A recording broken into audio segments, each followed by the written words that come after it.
Mahmoud Abbas, presidente del Estado de Palestina, presidente del Comité Ejecutivo de la Organización para la Liberación de Palestina, decide conceder a Su Excelencia Presidente Gustavo Francisco Petro Orrego, presidente de la República de Colombia, el Gran Collar del Estado de Palestina, en reconocimiento por su papel en la defensa de los derechos humanos, el derecho de los pueblos a vivir dignamente libres en su patria, por no permanecer en silencio ante la injusticia, la persecución y el genocidio donde quiera que sea, por alzar su voz para que sea escuchada en todos los rincones del mundo pidiendo justicia, verdad y libertad, y en reconocimiento a sus esfuerzos por fortalecer las relaciones amistosas y de cooperación entre la República de Colombia y el Estado de Palestina, apoyando los derechos del pueblo de Palestina y su justa causa en el camino por la libertad y la independencia. Ramallah, 23 de mayo de 2024, presidente Mahmoud Abbas. Me han entregado muchas condecoraciones a lo largo de mi vida. Las primeras de mi colegio, que son las que más recuerdo. Las medallas de excelencia que me ponía el padre Pedro. La última no quería dármela, pero le tocó. Y esta tengo que decirle que es quizás la más valiosa que he recibido.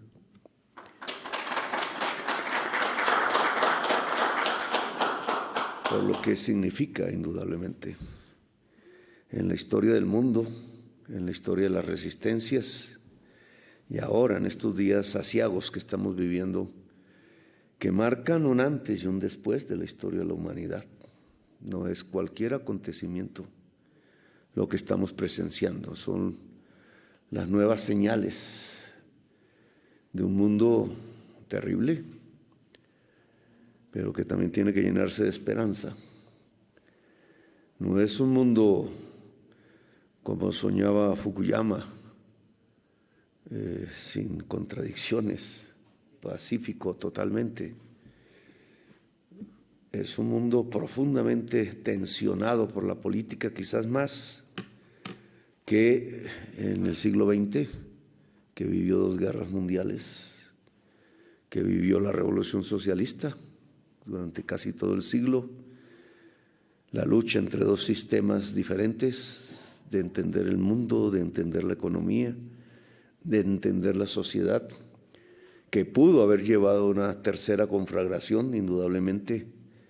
Muy cerca estuvimos de ello, pero que la responsabilidad de unos y otros en la Unión Soviética y en los Estados Unidos, que habían sido ya aliados en una guerra, episodio que se desconoce a veces, cuando juntos decidieron luchar contra el fascismo, tanto la sociedad norteamericana como la sociedad soviética supieron con mucha claridad que su enemigo no era uno de los dos, que su enemigo era un tercero que empezaba a avanzar como una especie de espectro por la Europa en ese entonces, por el mundo, trayendo una serie de doctrinas criminales que se hicieron poder y que llenaron a la humanidad de una de sus peores páginas.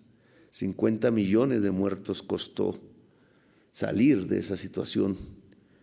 Y indudablemente fueron los soldados de los pueblos soviéticos y norteamericanos los que conjuntamente, al lado de muchos resistentes en Europa, decenas de miles de gentes que se alzaron en armas, que no congeniaron con el fascismo, con la opresión absoluta, con el genocidio, y supieron resistir en una jornada que al final fue una de las grandes batallas épicas de la humanidad. De allí surgió con más fuerza que antes la palabra democracia.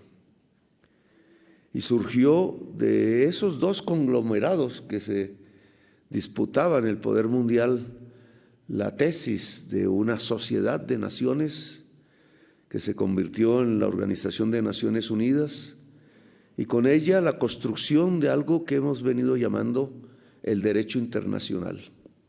Poco a poco, tras muchísimas discusiones que en cierta manera son el acumulado de la civilización humana, desde sus inicios remotos que ya no recordamos hasta el día de hoy, allí está un resumen de lo que somos nosotros como humanidad, de cómo no matarnos, con todos los problemas y contradicciones que allí se reflejan, porque ni más ni menos es la expresión genuina de la humanidad de hoy. Y obviamente es diversa, obviamente está llena de complejidades, de desigualdades, de injusticias profundas.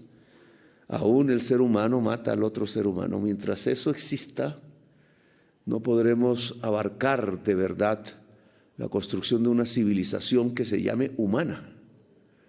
No que tenga el nombre de un país u otro, o una cultura u otra de las que ya tanto hemos conocido y que se han configurado en la historia precedente, sino en algo que podemos llamar, sin homogenizar, la cultura humana, lo específicamente humano, lo que nos tiene aquí en el planeta Tierra aún a pesar de todo, y que puede proyectarse, en mi opinión, una idea de humanidad hacia las estrellas, como muchos de nuestros artistas y escultores y nuestras propias banderas a veces señalan. No por nada las estrellas están en las banderas.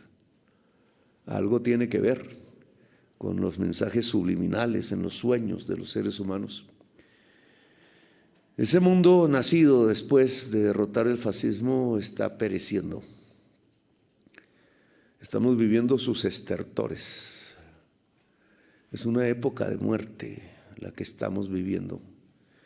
Yo le he llamado el 1933 global, porque en 1933 ascendió Hitler al poder en Alemania, con un aplauso popular que se fue acrecentando, y para la destrucción de los valores mismos de la cultura europea, la misma que había crecido en Alemania, la cultura germana de Beethoven, de Bach, de Mozart, de Goethe, de tantos filósofos que hemos leído. Quizás el pensamiento filosófico más profundo de la humanidad está allí en Alemania. Y a pesar de esa cultura máxima, quizás de esa expresión sublime de la espiritualidad humana, como Hegel llegó a señalarlo, entraron en lo peor de las catástrofes. De un momento a otro, la brillantez se convirtió en oscuridad, mostrando de qué es capaz el ser humano, no solamente en el terreno de lo sublime, sino en el terreno de la catástrofe, de la Nakba mundial. Hoy es un 1933 que no es en Alemania, es en el mundo. Esas fuerzas ascienden. El fascismo está ascendiendo en el mundo.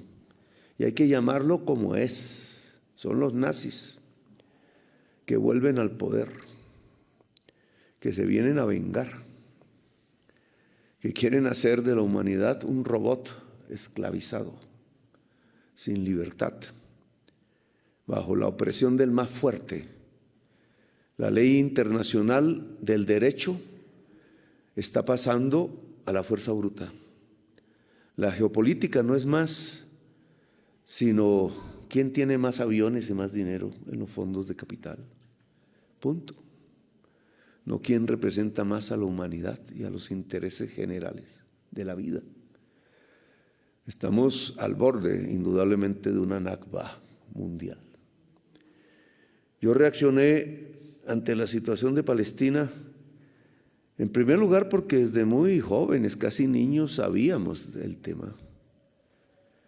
Las fuerzas progresistas latinoamericanas, en aquel entonces en su mayoría en la clandestinidad, resistiendo dictaduras, la muerte que todos los días se nos acercaba, nos rodeaba, mataba a tantos y tantos compañeros por miles. Un partido completo.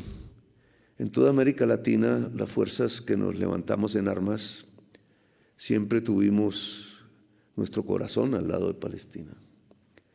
Porque un revolucionario, que es una condición especial, no todos los seres humanos nacen revolucionarios. Cuando el ser revolucionario se junta con un pueblo, se hace una revolución. Las revoluciones siempre son una nueva manera de evolucionar de la humanidad. No pueden ser miradas de manera pecaminosa, como si se trataran de algo endemoniado. Al contrario, es lo que nos hace surgir como humanidad. Nos hemos desarrollado a partir de revoluciones. Revoluciones hicimos aquí en el siglo XIX, en el siglo XVIII. 3 faros comenzaron una tarea y puedo que sea ignorante al desconocer otras luchas. Pero me parece que 3 faros se levantaron en la humanidad casi al mismo tiempo. Casi que sin que existiera el internet, y a través de los barcos de vela y los marineros que llevaban los libros, marineros en su mayoría árabes, que cuidaban de esa literatura clandestina y escondida de las ideas que no se podían mencionar en las cortes, en los palacios, en la política real de ese momento. Clandestinamente, a través de los mares, los marineros árabes iban entregando los libros escritos en francés, y eran libros revolucionarios, y llegaron a Norteamérica y se expandieron por Europa, y seguramente llegaron al mundo árabe de alguna manera, y llegaron a América Latina, y en los 3 lugares se prendieron las hogueras, se levantó la luz, se alzaron las banderas. Pensamos casi de la misma manera en la Europa libertaria, en los Estados Unidos libertarios, que no se llamaban así, y aquí en América Latina. Galopamos al mismo tiempo, con la misma enseña, la posibilidad de construir repúblicas, porque el reino es soberano, decíamos, y la posibilidad de construir un mundo de democracia y libertad, un sueño que andaba con jinetes galopando por las planicies, por las montañas y por los mares. Y ese espíritu no se acabó aquí. Nosotros lo hemos continuado. En cierta manera somos herederos de esos jóvenes que supieron construir estas repúblicas con sus más y sus menos, y hacer de América una tierra de libertad. Aquí las dictaduras no han podido germinar. Aquí las monarquías no han podido ser. Aquí los autoritarismos han sido barridos por los pueblos una y otra vez. América sigue siendo una tierra de libertad. Y por eso desde muy niños, en esas mismas ideas, como oficiales de Bolívar en la resistencia, nos fuimos al Sahara, en una historia que aún algunos sobrevivientes deberían escribir en un libro, para recordarla, para que no quede atrás en la gente que ya se ha muerto y que estuvo allí, entre esos mi amigo entrañable Hernán Lora, de Córdoba. Allá llegaron al Sahara y allá se encontraron con muchos pueblos resistentes, alzados en armas, luchando contra la esclavitud, contra el apartheid. Allá llegaron pueblos, organizaciones armadas de pueblos negros que se querían liberar en el África subsahariana. Y allá llegaron las organizaciones árabes, los saharauíes que hablan en español y que nosotros queremos aquí desde ese entonces. Y por eso reconstruimos las relaciones diplomáticas con ese Estado que vive bajo sojuzgación de una monarquía. Y también construimos alianzas con la Organización para la Liberación de Palestina de Yasser Arafat. Allí nos entrenamos juntos, yo no estuve, pero supe de sus historias cuando llegaron, de Francisco Vargas, que murió en Zipaquirá y era mi amigo, y de Hernán Lora, y de todos los que allí estuvieron. Y allí se juntaron con los sueños árabes, bajo las estrellas del desierto, construyendo sueños comunes en la tricontinental que pensábamos era el germen de una gran revolución mundial. Esos sueños más o menos se han destruido en todas partes. Resistentes somos y lo seguimos algunos. El socialismo árabe fue destruido completamente. El panarabismo árabe fue destruido. En Europa no surgen sino fascismos, negando su propio pensamiento. En Atenas, donde se creó la palabra democracia, está la fosa más grande del planeta, lleno de cadáveres en el fondo del mar, de gente que se escapa de África para llegar a Europa por un plato de sopa. La mayor injusticia en las tierras, en los mares, donde surcaron los pensadores que hablaron por primera vez en el mundo de democracia y de república. También hablaron de tiranía y de oligarquías. Nos enseñaron los primeros balbuceos de la política y de la posibilidad de ser espíritus libres, como los griegos enseñaron a toda la humanidad. Nos encontramos con el pueblo palestino allá en el Sahara. Eso no está escrito en la prensa colombiana, eso no aparece en la historia oficial, porque era la juntura de las resistencias humanas en la clandestinidad, como en una especie de venas con sangre que corrían subterráneas, juntando los pueblos para una lucha común, solidaria. Por eso reaccionamos de inmediato cuando cayeron las bombas en Gaza. Yo creo que en Gaza se está experimentando. Hay un experimento corriendo, usando a Gaza como su laboratorio. Es un experimento pavoroso que tiene que ver con los nazis. Los nazis lo practicaron en pequeño, relativamente, y trataron de exterminar el pueblo judío y al pueblo soviético y a los pueblos democráticos y a los socialistas y a los comunistas y a todo lo que les pareciera diferente. Tenían que ir al campo de concentración y a la cámara de gas.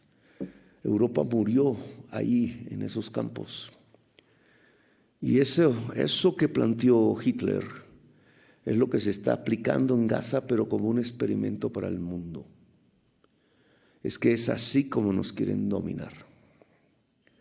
Es que las mayorías de la humanidad que no viven bajo el poder económico mundial en Europa, en Japón o en Estados Unidos, y que no están dispuestas a mantener un statu quo de injusticia absoluta, en donde hay vacunas contra la enfermedad para los unos, pero para los pobres no las hay o llegan tarde. Un estado así de injusticia, incluso ante la vida misma, lo que el filósofo Foucault alguna vez llamó la biopolítica del poder. O sea, cómo el poder puede acabar la vida premeditadamente y de manera generalizada y masiva, como lo planteó Hitler, es lo que estamos viendo hoy. Lo están experimentando en Gaza. Las bombas de Gaza no las disparan unos simples soldados israelíes. Es un capital enorme en el mundo, centralizado, coordinado, que influye en los grandes gobiernos. Por eso vemos a una Francia contradecirse contra su propia consigna: libertad, fraternidad, igualdad. Ya se habían contradicho cuando fueron los negros de Haití los que levantaron esa misma consigna y levantaron la bandera, y la revolución haitiana, que es la más importante de toda América, olvidada también. Ahora lo tenemos aquí. Los nazis están en el poder. Ascienden. A través del capital financiero logran conducir el gobierno de los Estados Unidos, así sea autodenominadamente demócrata, con corrientes progresistas, pero ese progresismo juvenil, negro, árabe, diverso, latino que hay allí, no logra cambiar la voluntad del Estado, que sigue ayudando a disparar las bombas. Y no ocurre en Europa. Después de tantas luchas obreras y revoluciones socialistas y democráticas, después de tantas barricadas levantadas en las grandes ciudades europeas, construyendo el proyecto democrático y humanista, la misma Europa se entrega a los nazis. En la misma Alemania, los socialistas que fueron exterminados por Hitler, hoy no son capaces de detener el genocidio estando aún en el poder.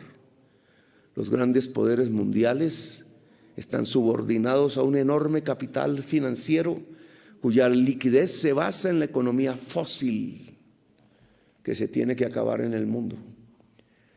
Y aterrorizados ante la idea de un cambio mundial, de una revolución mundial, que es una revolución por la vida, que no había sucedido antes en nuestra historia humana, pero que hoy es absolutamente imprescindible.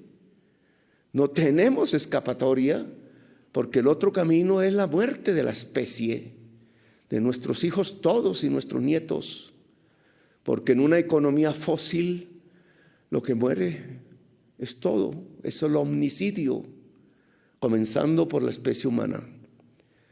La codicia del capital no quiere dejar ver la necesidad de la transformación, la frena constantemente, hace lobbies en las Naciones Unidas, en los centros de poder mundial, influye en los gobiernos, los financia, no hay campaña que ellos no financien, y así se adueñan de la política y así terminan con la libertad de la especie humana, la enceguecen a través de sus medios de comunicación que los dominan todos, y el gran panóptico de la humanidad, como decía Foucault, empieza a ser manejado desde algún escritorio en una oficina fría en el norte.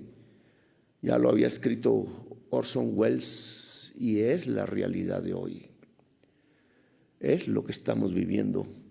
Una humanidad que enceguecen para esclavizarla, para que no se dé cuenta que la ganancia rápida acumulada está trayendo la muerte de la especie humana. Que como dijera el economista alemán y filósofo Marx, de cuyo nombre no queremos acordarnos ya lo había dicho, que el capital destruye sus propias condiciones de riqueza, que es la naturaleza y el ser humano. Marx dijo que el hombre, porque era patriarcal, europeo y machista, pero debió escribir el ser humano. Está destruyendo el ser humano. Y toda la tensión que se está viendo en el planeta, política en ascenso, tiene que ver con ese intento de la humanidad de sobrevivir y el intento del capital fósil a través de la violencia de frenar el cambio. Eso se viste de discursos y ideologías, bla, bla, bla en la prensa, pero estamos ya en una guerra. Nos han convocado a una guerra. Y es o la extinción de la humanidad o la revolución mundial por la vida. Y lo que se está concentrando en Gaza, en tan pequeño espacio, es la condensación de ese conflicto.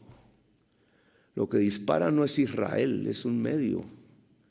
Lo que dispara es el gran capital mundial fósil y financiero contra un pueblo que no pueden resistir, aguantar, porque ha sido resistente, porque le ha enseñado a todos los pueblos del mundo que no hay otro camino que la resistencia, algo que ya sabíamos nosotros, y por eso nos juntamos desde niños, hablando idiomas diferentes y con religiones diferentes. Supimos entender que era una misma bandera. Alzar la bandera es el momento de hoy, y eso en todas partes del mundo. Los jóvenes que salen de las universidades en Estados Unidos, de las más distinguidas, Harvard, los jóvenes que salen en Europa, los jóvenes que salen en Asia y en África y en América Latina, son la expresión genuina de una nueva humanidad. Una que, si sobrevive, va a construir un mundo diferente, muy alejado de lo material, mucho más afincado en la frugalidad, pero sobre todo en la sabiduría y en el conocimiento, donde la humanidad ya no encuentre páginas donde unos seres humanos matan a otros seres humanos, porque habremos descubierto nuestra propia historia y nuestra propia misión. Eso es lo que tenemos que recuperar en Gaza. Es allí donde se está librando la primera de las batallas. No será la última. Y nos tenemos que preparar. Como antaño, de niño y muy flaco, yo me preparaba, mental y físicamente, porque lo que viene son las páginas de la historia de la humanidad. En Gaza se libra esa batalla y hay que ganarla. Entre los escombros, entre la sangre, entre los cuerpos despedazados de los niños y de las niñas, de tantos miles de bebés asesinados por el capital, entre esa penuria y ese dolor que debe ser inmensísimo. Parte de eso lo comprendemos en Colombia, porque aquí también han masacrado y tirado bombas y a muerte mucha gente inocente. Algunas cifras hablan de 500,000, otras de 700,000 asesinados por la codicia. Comparado con Gaza, quizás estamos ante una Nakba peor que se desató sobre Colombia hace décadas y aún no termina a pesar de este gobierno. Aún esa lucha hay que librarla en Colombia, y por eso en Colombia podemos entender, y en América Latina, lo que sucede en el alma del pueblo palestino, y no podemos darle la espalda. No hay razón ética ni moral que nos impida levantar la voz cuando podamos, y las acciones en tanto podamos. Débiles somos, pero juntos somos la humanidad. Y esa unión tenemos que juntarla. Esa unión hay que construirla entre todos los idiomas de Babel, como decía la Biblia. En la Biblia están las imágenes de la aparición del pueblo judío y del pueblo musulmán. Ambos semitas, de acuerdo a la Biblia, descendientes de Sem, de acuerdo a la cronología bíblica. Quienes nos critican diciendo que somos antisemitas no tienen ni idea de la Biblia siquiera. No la han leído, porque si la leyeran sabría que en esos libros antiguos está la historia de los dos pueblos bajo el mismo Padre. Hoy tienen que ser hermanos. De alguna manera hay que encontrar el camino. Si pueden ser hermanos, la humanidad habrá encontrado el camino de la fraternidad definitiva. Así que esa búsqueda difícil hay que encontrarla. De alguna manera Yasser Arafat sintió el instinto, como Pizarro aquí en Colombia, de lo que podía ser la posibilidad de la paz en el camino de la humanidad. Una paz que es revolucionaria. No es la guerra la revolucionaria, como falsamente llegamos a creer nosotros mismos. Es la paz la revolucionaria. Yasser Arafat lo encontró ese mensaje de alguna manera en su existencia y varió la situación diciendo que los dos pueblos podían ser hermanos. Claro, sin tiranías, claro que en libertad, Claro que en democracias puras, esa tierra palestina puede vivir en la diversidad como ha vivido siempre, porque es una tierra de la diversidad de las creencias, es una tierra de la libertad. Jesús era un judío palestino. Esa era la nacionalidad de Jesús, bajo sojuzgación romana, y construyó un camino que no era el de la guerrilla judía, que andaba a su lado y lo contemplaba, un camino de palabras, y construyó unas palabras basadas en el amor y en la vida. Y a mí me da la impresión que la revolución mundial de hoy no levanta una simple bandera roja como antaño. Quizás sea roja, pero es la bandera de la vida la que significa la bandera revolucionaria. Hoy es una revolución de la vida. Es la tarea que todos y todas tenemos que alzar, que tejer, que construir, que organizar. Nos dirán revolucionarios, sí, pero lo somos con orgullo, porque somos la expresión genuina de una humanidad que no quiere cadenas, que no quiere injusticias, que quiere ser libre espíritu entre las estrellas. Gracias por su condecoración, mi saludo y mi amor al pueblo palestino.